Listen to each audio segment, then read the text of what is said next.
So I'm going to talk about the cellulosome structure determination and like how we combine experimental assays and molecular dynamic simulations to get this structure.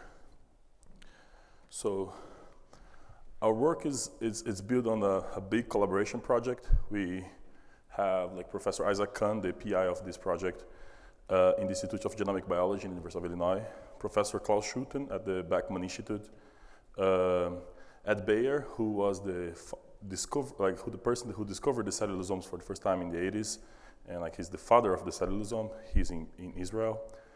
Hermann Gaub, who does AFM experiments for us in Munich, Germany, and Michael Nash, who was also in Munich until, like he's kind of still in Munich, but he's moving to the University of Basel, where he's becoming a professor now. So first, what is a cellulosome? So cellulosomes are these big enzymatic complexes that are specialized in plant fiber degradation. They are basically like a very big complex that can very efficiently, with different sets of enzymes, degrade plant fiber and basically degrade biomass.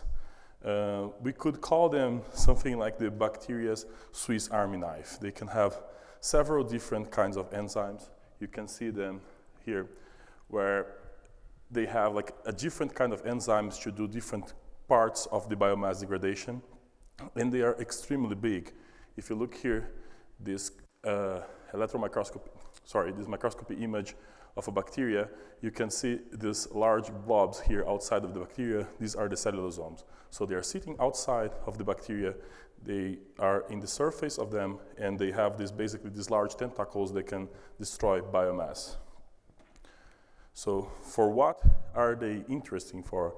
So there is a big interest on them for the second generation biofuels because they are very efficient in degrading biomass, and also for human digestion. As last year it was discovered that actually there were 2 papers published showing that cellulosomes are now found in bacteria that live in the human gut.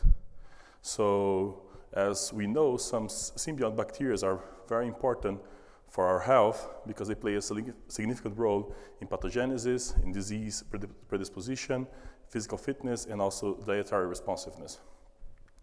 So in the second generation biofuel industry, these advanced biofuels are these enzymes are very important for these advanced biofuels because they are used to degrade these plant cell wall fibers, basically like waste from agricultural use, to get the sugars from that, and then you can do a fermentation process where you obtain the fuel, so the ethanol.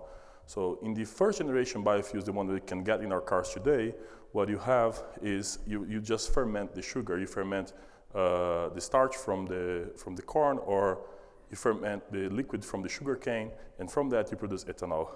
In this case, what you want to do is you want to get let's say the leaves, the waste from the agricultural production, and remove from there the sugars and the starch, and from that release first the sugars, and the sugars you can ferment to produce the second generation biofuel. So it's a very, let's say, green technology because you can use something that today is a waste, is completely not useful, to produce fuel.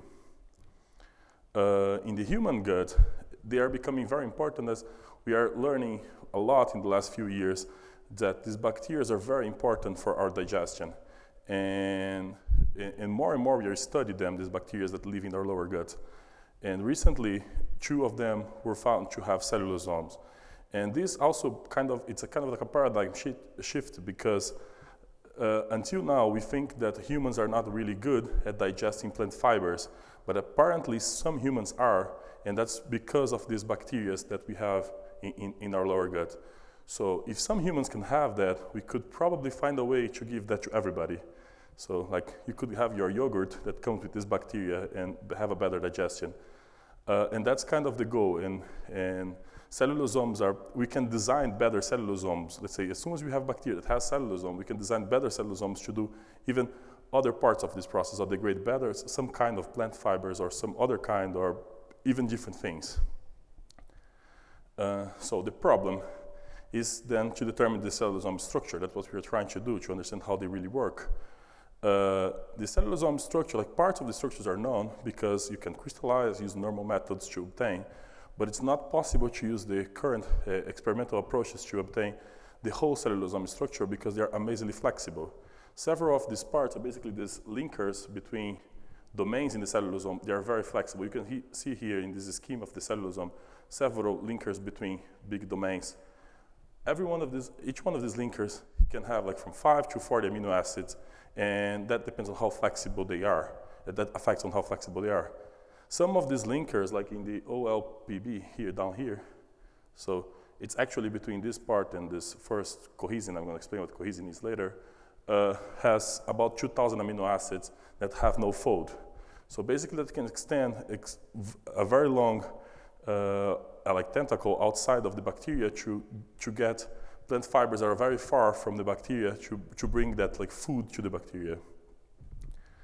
So how the computers can help? So basically using a combination of chemistry, physics, math, and the softwares that we develop at NMD and VMD, we have this, what we call the computational microscope. So, and of course, a big important part of that is blue waters because we need large supercomputers to be able to do that fast and in an efficient way. So what we are doing exactly, so we are trying to obtain the first structure of the Clostridium thermocellum, this organism, this most studied cellulosome, this one here, that is actually one of the smallest one. But one of the smallest cellulosomes, it's already like if you want to do a full all-atom simulation, is already about 25 million atoms. So we have to resolve a very complex system. And to study that, we have to study first pieces of this cellulosome. So to obtain the full structure, we need to understand pieces of it. So some of the structures are known, as I mentioned, and the most important building blocks are what we call cohesins and dockerins. So cohesins and dockerins interact. They're kind of like the Lego bricks of the cellulosome. So you can build them in different ways. So they have enzymes attached to them, and then this can be used to create a cellulosome that degrades better one kind of plant fiber or another kind. And when I say kind here, it's like, oh, if you are degrading hardwood, you have more xylem and mannose. If you are degrading softwood, you have more cellulose than xylem and mannose. So this is the kind of thing we were talking. And bacteria produce the cellulosomes more specialized for where they are living. So the first part is there are several types of cohesin dockerin pairs, and some of them even have this what we call dual binding mode, which means they can bind like in one way or in the completely inverted way. And one of the most interesting ones, if you start to think about, is like how strong they can be. So like the ones that hold this whole cellulosome, they must be very strong because you have this large complex now that is in one side is attached to the bacteria, the other side attached to the food, like the plant.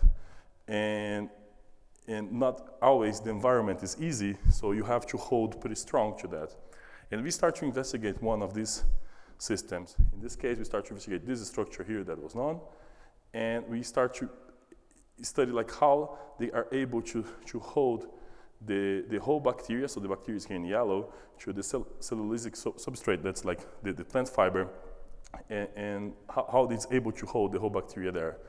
And that we obtain the strongest protein-protein interaction ever found. So this bacteria lives in the rumen of a cow, and as you can imagine, that's a pretty rough environment. And so these bacteria have to hold to their food while you're digesting, so it's a mess up down there, and you have like they're stretching and pulling all the time. So at the end, you have to keep that protein strong and stable and working at that environment. And so what we did was to, together with our collaborators, to do an AFM study where we pull this protein complex apart. And the strongest protein complex known until we did that 2 years ago was avitine biotin that's kind of used as a standard of what the strong complex is. This one is 5 times stronger. And we even got some attention out of that, like because like it's amazingly strong. And so how this strong complex becomes so strong? What we did was to pull them apart, and you can see that when you start to pull them apart, the contact area between them actually increases. So imagine it's completely hard to imagine like at first, because when you start to pull things apart, instead of going apart, they get closer. And they kind of work, I even have one here, they kind of work like one of these, a Chinese finger trap. It's easy to put your finger on, easy to remove, that happens in normal solution. If you really start to pull strong, you get your fingers trapped.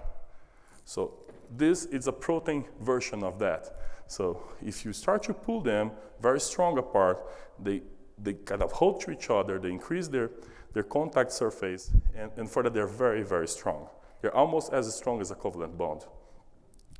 And so using blue waters, and actually some other supercomputers in this case, we obtained the map of how exactly this interface is. And we were able to identify the important amino acids that make this interaction so strong. We published that in 2014 at Nature Communication. And more recently, we also started to study how force propagates through this complex. And we developed a method to do that.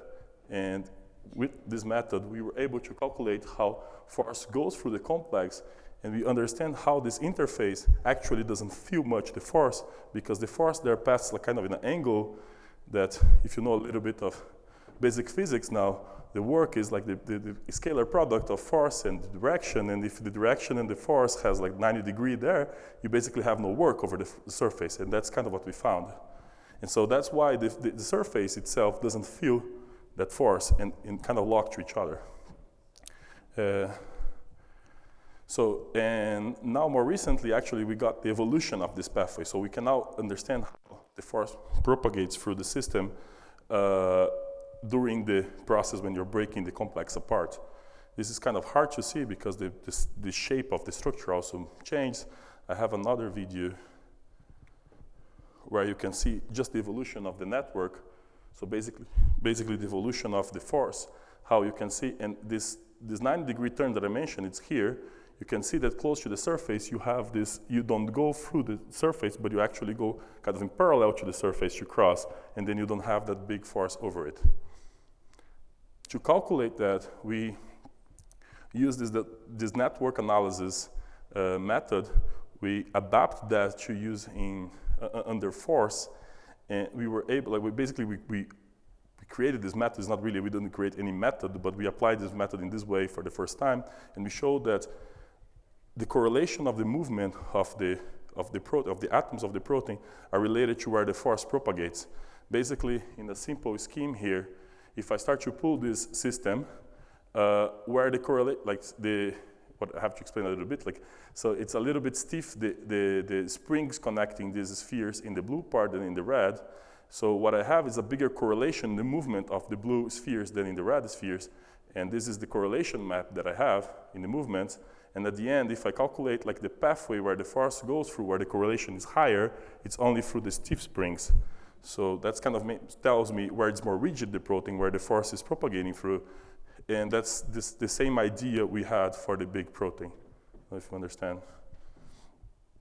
So all of that was allowed us to understand a lot of the cohesion-doctrine interface. But actually what we want at the end is to, as I mentioned before, is to build the entire cellulosome.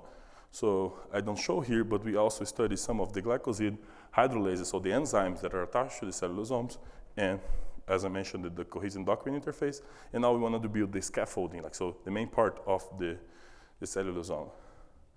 So to build this entire cellulosome, we decided to build the smaller one, as I mentioned before.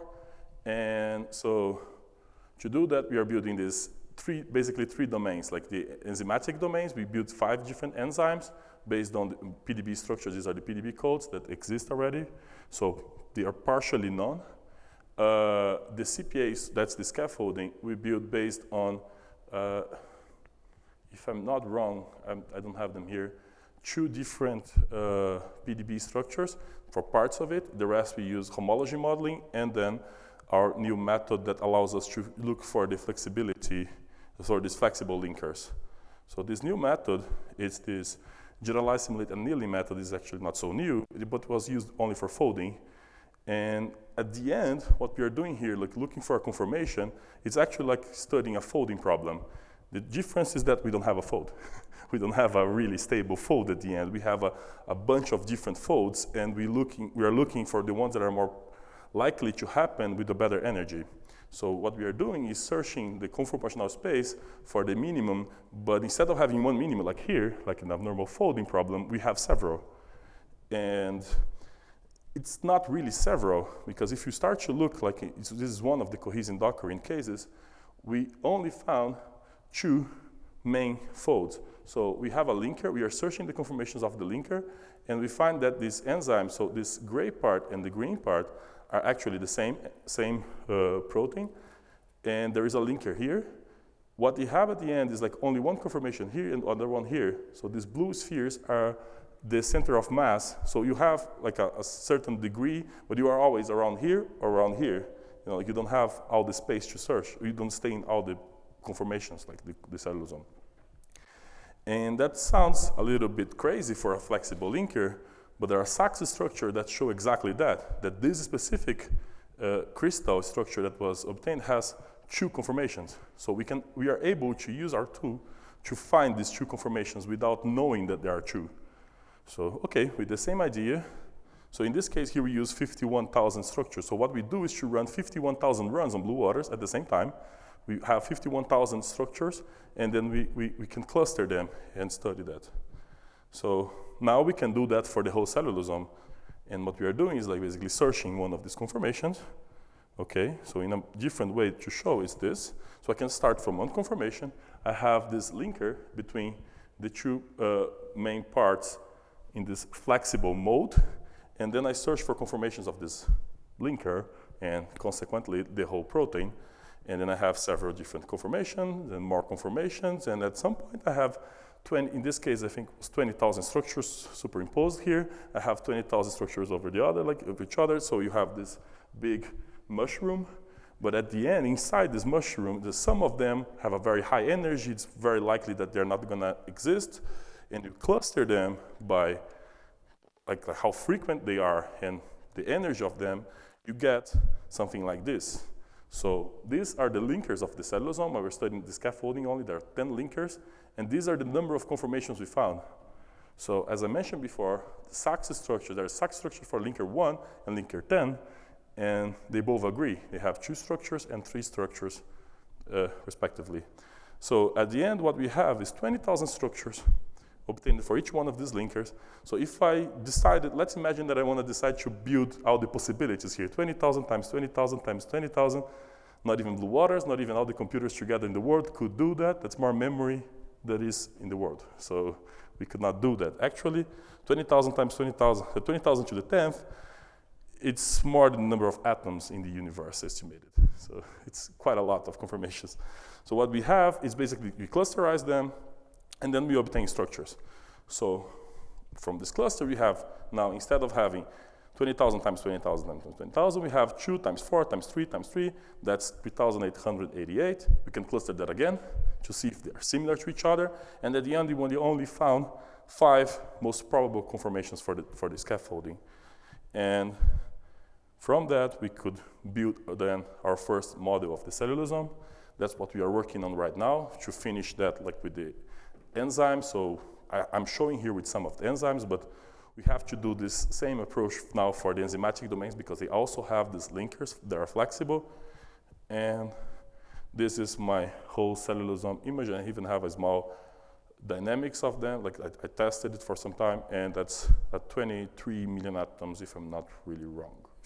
It's around that. Yeah, so in red, you see this domain that attached to the cell. In blue is the scaffolding, and the other colors are the enzymatic domains. So this big monster is what very efficiently can degrade biomass, and this hopefully can be used for both biofuel industry and also to improve our digestion, maybe in yogurt close to you soon. You know? So that's it for the cellulosome. I just have some quick things to show. Like we are developing some new stuff. So GSA Fold, this software that I use to obtain these structures, it's actually working right now. If you guys want to use, just send me an email. But we are kind of releasing it officially, like soon, like in the second semester. we are just making it more easy for people to use and like making a tutorial and things like that. We actually, this is like this version 2 because version 1 is already available. This version 2 was adapted to use that for big systems on blue waters. Also, we just released QuickMD. That is our tool to prepare simulations, and that can be used for doing most of these simulations that we're showing here. And that is a very easy way for you to do molecular dynamics. It's a click thing, like you just can and click and point, like, and very easily to make mutations and prepare the whole system and run the simulations, and works inside VMD. And that's basically it. And our last tool is what we are working on right now, because now we want to study how these cellulosomes degrade enzymes, why they are so, they degrade biomass, how they are so efficient. So we wanted to create a fast QMM interface for an MD, not just a normal QMM interface, but one that could handle several enzymes at the same time. So have several QM regions at the same time, because that's what a cellulosome is. And you are working on that right now. It's actually working. So this is actually a video showing, it's a kind of stupid, it's just hydroniums, but like you're showing like how the QMM interface is already working inside an MD, and it's gonna soon be available. So I just wanna thank people for their help from the University of Illinois, the people in Germany, and now also in Basel and in Israel. Of course, Blue Waters, a special thanks, because without Blue Waters we could not do all the simulations, and also some other computer centers that we use in these results that I showed. And thank you all for the attention.